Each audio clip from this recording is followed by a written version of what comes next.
Welcome back, Jeremy Jordan, with some of my best friends, Blaine Fowler, David Nixon with us.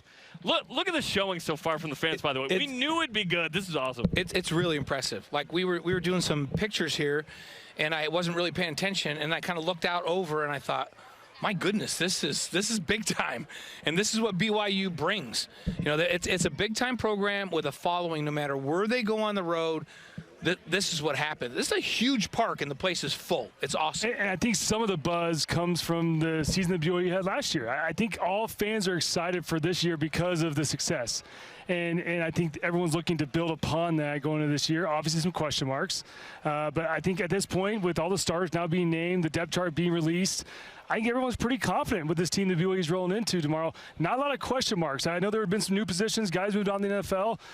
But all in all, I think everyone's pretty confident with the depth that BYU has as they open up the season. And, man, what a schedule BYU has this year. And you start off with a P5 right out of the gates.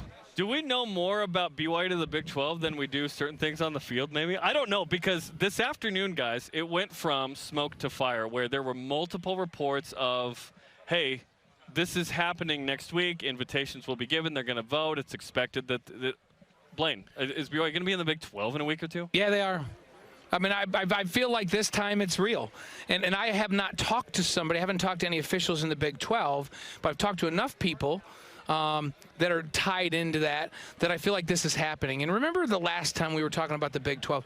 This was just very hopeful on BYU's part. They were trying to lobby their way in. We weren't even sure if the Big 12 was going to expand. This is a little bit more desperation time for the Big 12. My feeling is the turning point came when the Pac-12 came out and said, we're not going to add any teams. So all of a sudden, Baylor and Oklahoma State, who maybe were thinking about getting out, we're going, well, then we better circle the wagons and we better figure something out. That's when it got serious. And that's when the Big 12 realized we have to go get programs that bring a marquee name, that bring big stadiums, that can bring a high quality of football, most importantly, but also all sports. And BYU's right at the top of that list for anybody that's available out there. And so this time it's a little bit different. This time it's the Big 12 looking. It's not BYU trying to lobby their way in. Well, the best part about this, there's a guy that probably knows quite a bit about 15 feet from us, and Tom Homo right behind us. We'll have to ping waiting until tomorrow for that interview. Oh, yeah. Exactly. And we're going to ask him. We're going to ask him. Let me say this. I grew up in Texas. I grew up in Big 12 country. And for BYU to potentially be in, as we all, it's once again, when there's smoke, there's fire. It's huge for this program for BYU. And I say that because not only who you're playing against, the whole P5, finally being in a P5 type conference, but the recruiting that opens up in Texas. All the kids out there that maybe get looked over by A&M in Texas, but are high caliber athletes. Now BYU is going out there playing at Baylor and Waco, right? Playing in Texas Tech and Lubbock. And now you've got an opportunity to showcase your brand to these kids and show a winning brand that you're putting on the field.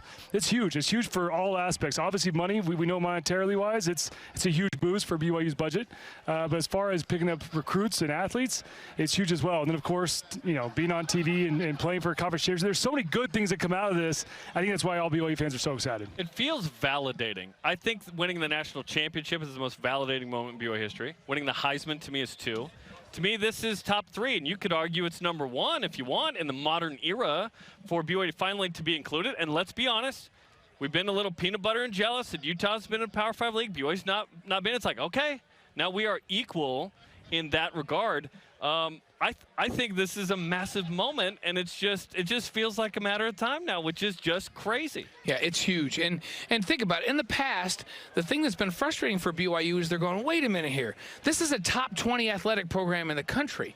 Like, clearly the best non-P5 athletic program. The football team has got a national championship and a Heisman Trophy and Outland trophies and you name it, right? And what's been keeping them out? Well, they're a little more difficult to deal with. There's the no Sunday play thing. And so it's been things outside of the sports program and the academic program that have probably been the deciding factors that have had them just barely on the outside looking in. At this point, the need is so overwhelming that they're going, okay, we're going to work around no Sunday play. We're going to do these things. We need this program in. And I think BYU can compete right away in all sports in that league. Yeah. And that's what's fun. And basketball will be harder than football, by the way. My goodness, that basketball conference. Baylor just won the national championship. Kansas, of course.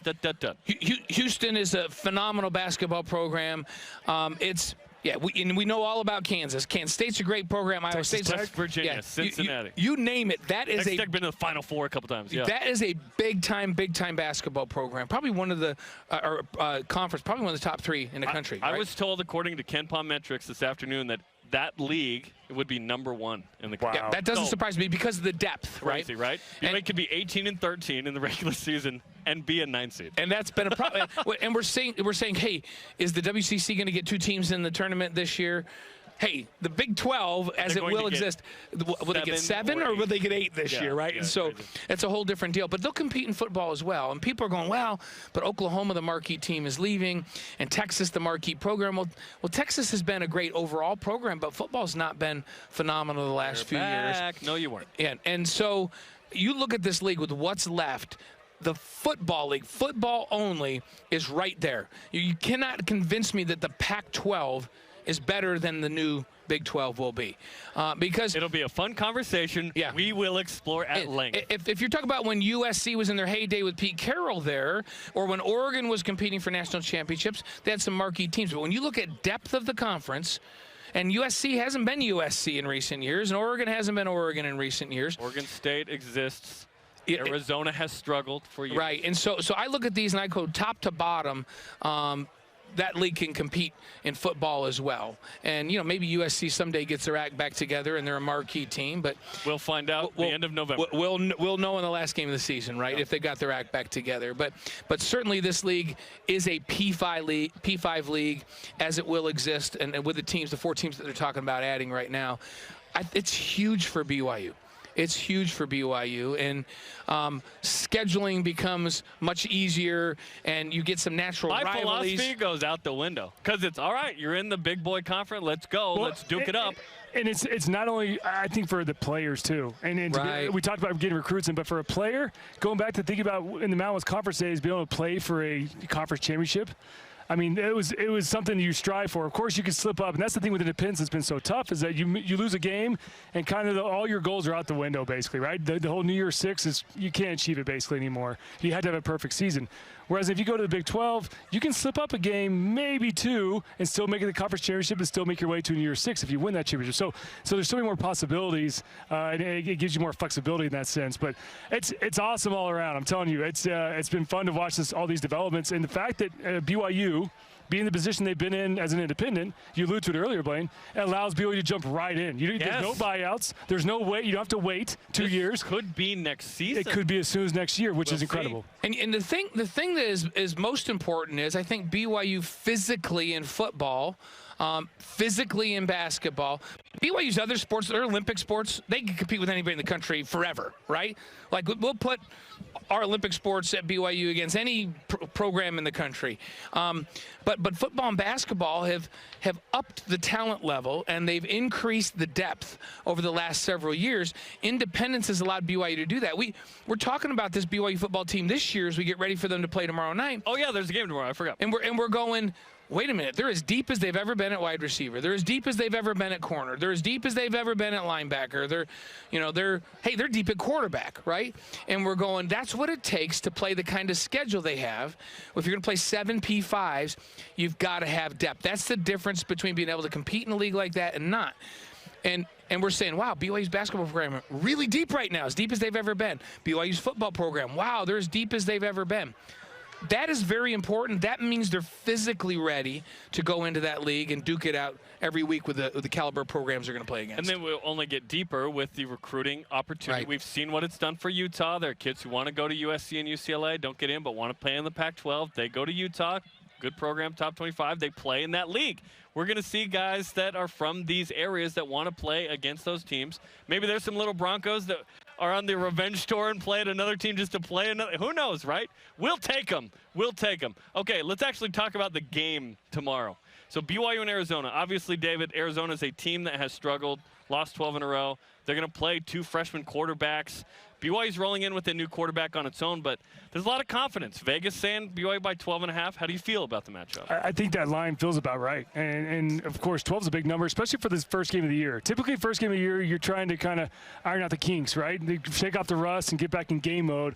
And so big margins of victories are tough to come by in the first game. With that being said, Blaine and I've been in practice. This team, they look great. And listen, I'm not the blue goggles type guy. I try to call it what it is and make it real, but they look great. And when we talk about it, it's all across the board. It's just not certain positions, but wide receiver, we talk about in AFR all the time. This might be the deepest wide receiver core BYU's had in the last couple of decades. When you throw in the tight ends in there, right? The linebacker core might be the best linebacker core we've had in the last decade as a collective unit, right? We got to go back to Dave Nixon and Brian Keel to have the backers, like, seriously. Like, we talk about that, and Dave gets embarrassed about it, but we've had some really good individual backers, but this whole crew can play. Yeah. And when you had Dave and Brian, what was your senior year, 08? 08. Yeah. 07 we had Keel. We had Keel and, yeah. And I want to put 12 and 13 out there because there was a moment where all four were NFL guys later. Yeah, that's true. Different ages, right? Alani Fua yep. and yep. Spencer Hadley and Kyle Van Noy. And they're on the field at the same time, though. Yes. Yeah. And Ziggy and Daniel Sorensen, by the way. Yeah. That's a pretty good 12 defense. and 13. That's a good defense. I'll give you credit. We're gonna give you credit on that one because that's true. And that was. And they were really good defensively that year. And so we've been talking a lot about BYU's offense with all the, 5 tight ends that can play and all of these receivers. And they were already in good shape at receiver, and the Puka and Sampson transfer in, right? And now it's like, whoa, have they ever been this deep? And we're talking about all these weapons and, hey, all the quarterbacks have to do is distribute, and nobody's talking about the defense. And I think Kalani has quietly said, just behind the scenes a couple of times, we're going to be really good on defense. Because he loves this linebacking core, and he thinks that they're deep on the D-line. And, you just had Tim McTire on, and you start looking at corners. The last time they've had multiple guys that are possibility to play in the league at corner was when you had Tim and Omar, right? Is there a time since then where we've had, no. They've had a couple. They've had Chris Wilcox, who's there now, and you had Davis, Michael Davis, who was there. Even Michael Davis got benched for a little bit. And so D'Angelo Mandel and Keenan Ellis, they are both bona fide NFL guys at corner. And then you have depth with Isaiah Heron. And they're so good at corner that they took a guy that was playing lights out at corner in Robinson and moved him to nickel. They felt that good about Robinson corner. From Utah State. Right. A transfer that played at Utah State and came and was having a phenomenal. But we're so deep at corner, let's move him to nickel. And when's the last time we've said BYU's that deep at corner? The two positions that are always not very deep at BYU are wide receiver and corner. And this year, more athleticism. Yeah. And this year we're going, whoa, they're really good and they're really deep. And so we've been watching, and Dave and I keep coming away from practice going, hey, this team's pretty good.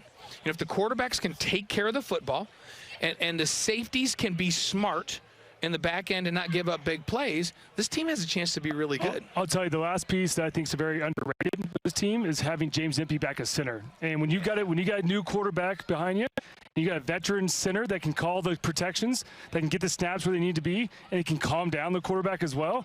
That's a huge luxury, and I think James Impey is going to play an integral part in this offensive line, but the offense as a whole as being kind of that captain, that steady Eddie type guy to help calm down Jaron Hall as he comes out, all jittery, ready to go after he hasn't played for a year and a half or so. So I think that's something we don't talk a lot about. This offensive line, everyone says, well, Brady Christensen, I mean, this offensive line, can they hold up? And we go across the board. 6'8", 6'6", 6'4", 6'6", 6'8" across the board. And all 300 plus, and they can all move. And the biggest dude of all played quarterback in high school. So they're athletic, right? And Blake Freeland. And so they're really good up front. I like those two dudes inside because I think that James Empey and Clark Barrington, those two guys are veteran guys, and they play with an edge.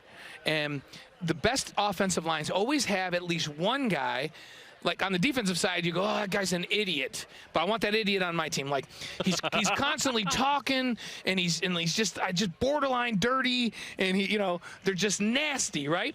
Barrington and James Empey, like, they challenge each other to be the nastier guy and to talk more crap out on the field. And so I'm going to be watching tomorrow to see which one's talking more junk out there. But very confident guys inside will absolutely help the quarterback tomorrow. We're going to break this all down tomorrow. We got a 2-hour special with Countdown to Kickoff.